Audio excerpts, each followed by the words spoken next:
Yo, magandang buhay mga kakwento. It's another day today. At for today's video, meron akong papakita sa inyo. Nakakagulat, nagulat ako. Actually, hindi dapat akong magbablog ngayon, pero kailangan. So, ano ba yun? Let's go!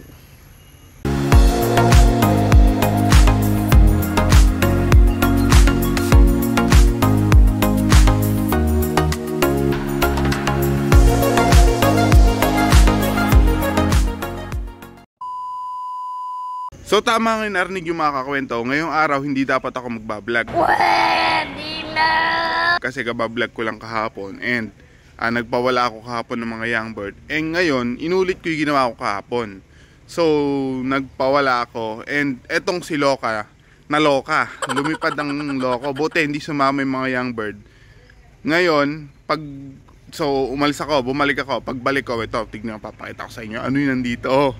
So ayun, kung makikita nyo mga kakwento, ayun yung mga young bird natin sa baba. Pero pag tingin ko dun sa taas, ayun! Meron tayong bihag. May kulay puti, so try kong lapitan. So ayun mga kakwento, puting puti yung bihag natin. Pangkasal! So tingnan natin kung ano yung ibon na yan. Lumayo kasi si Loka kanina. So di ko alam saan ba siya nagpunta. Bakit may uwi siyang bihag na ganyan. So try natin magpakain ng ibon at tingnan natin kung papasok. Makakita natin kung anong ibon siya. Ayan, tinitingnan nyo mga kakwento yung ating trapdoor. Mukhang gustong pumasok Kaya napakagandang ibon, mukhang kondisyon siya Maputi, makinis. Puting-puti talaga mga kakwento.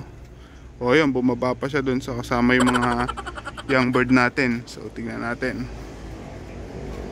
So ayan, tumutuka siya Ayan mga kakwento, kasama siya ng mga young bird natin. At grabe, ang ganda ng ibon. May singsing siya, kulay pula. Puting-puti talaga, pangkasal. Ano kaya yan, kanino kaya yan? So tignan natin. Ayan mga kakwento, yun palang bumihag dyan sa puti. Ayun tignan nyo Ayun na si Loka, nasa loob na. Yung puti na yan, pangkasal talaga. Wala talagang halong kulay, ibang kulay, puti talaga. Pero may ring siya kulay pula. Ewan ko kung anong season. Tignan natin. Pag pumasok, titignan natin kung anong kalagayan ng ibon. Pag di maganda yung kalagayan, so alagaan muna natin. Tapos saka natin pawalan pagdating ng panahon. Grabe mga kakwento. So diba, lakas ni Loka. Lumayo kasi siya kanina. Nung rumonda siya, ang tagal niya, siguro mga 30 minutes siyang nawala. Nakikita ko siya dumadaan. Kaso tatagos ng tagusan na gano'n. Biglang mawawala ulit. Tapos ngayon, pumasok ako sa loob. Nagsaing ako.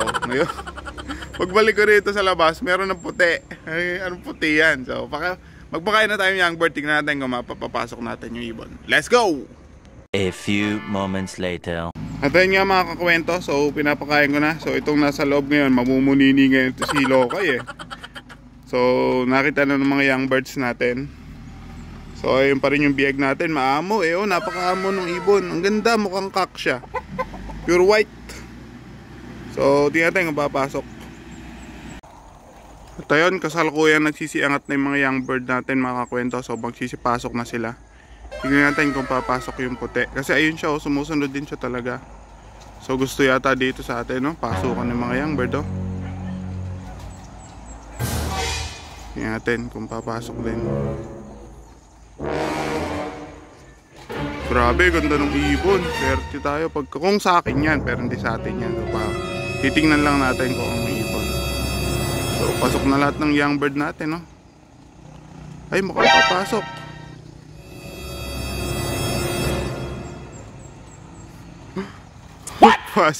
Pumasok mga kakwento. So ayun yung bihag natin.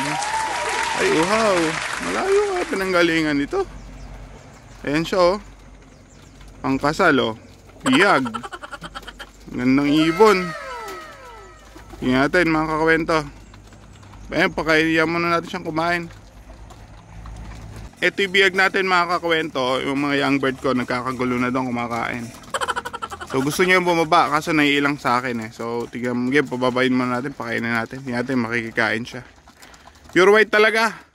So ayun, may singsing siya, pula. Up, gandang ibon. Of color yarn. Akin yan, pumasok. So ayan mga kakwento, so medyo ilang siya ng konti. Pero gutom na gutom. Malayo siguro pinanggalingan yung ibon na yun. O, kumakain siya.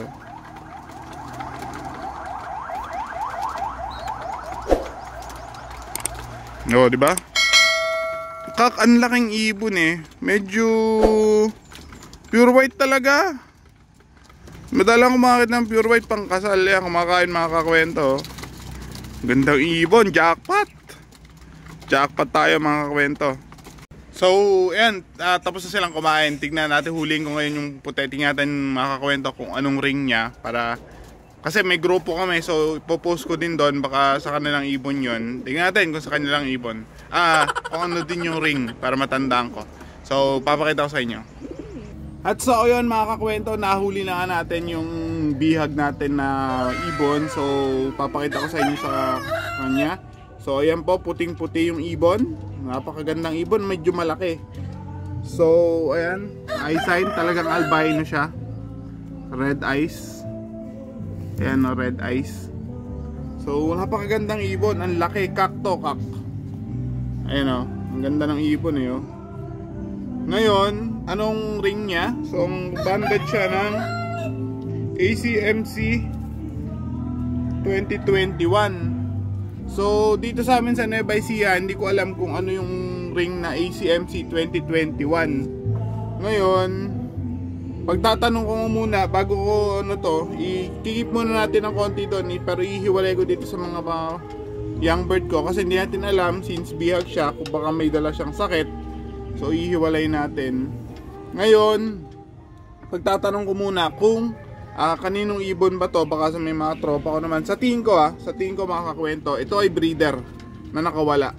Kasi kung makikita ko yung mga pakpak niya, ito ang sakit ng puti eh, naninisnis yung mga puti niyang pakpak, saka yung muntot. Ibig sabihin, nasa breederan to, nasa breeder cage to. So nung nasa breeder cage siya, malamang nakawala. So ACMC 2021, ang band niya po ay 22420.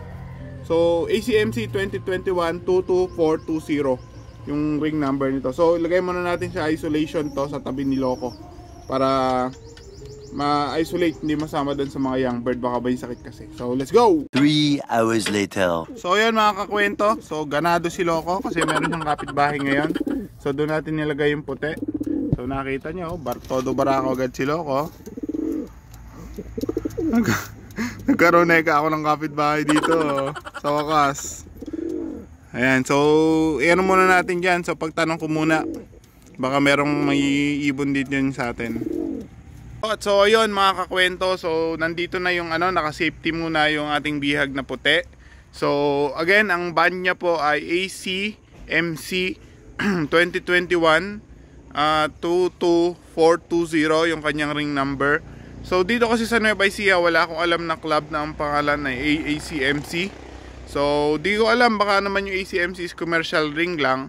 So anyways, ipagtatanong ko siya sa may group namin. So baka sakaling taga dito lang sa malapit yung may-ari, wag na mapawalan, kunin niya na lang dito sa LOP. So kasi di natin alam kung breeder kasi yan, baka breeder siya, hindi batcher din sa kanya yan. So pag pinawalan ko yan, kung saan lang pupunta, so mahuhuli lang ulit. So yun, ganun lang natin. See you sa next vlog. Maraming salamat po sa mga nanonood. Please like, comment, and subscribe. So see you sa next vlog. So maganda yung vlog natin ngayon. Ang ganda ng bihag natin, puti, diba? So yun muna. Thank you. Keep progressing sa ating lahat. See you sa next vlog. Bye!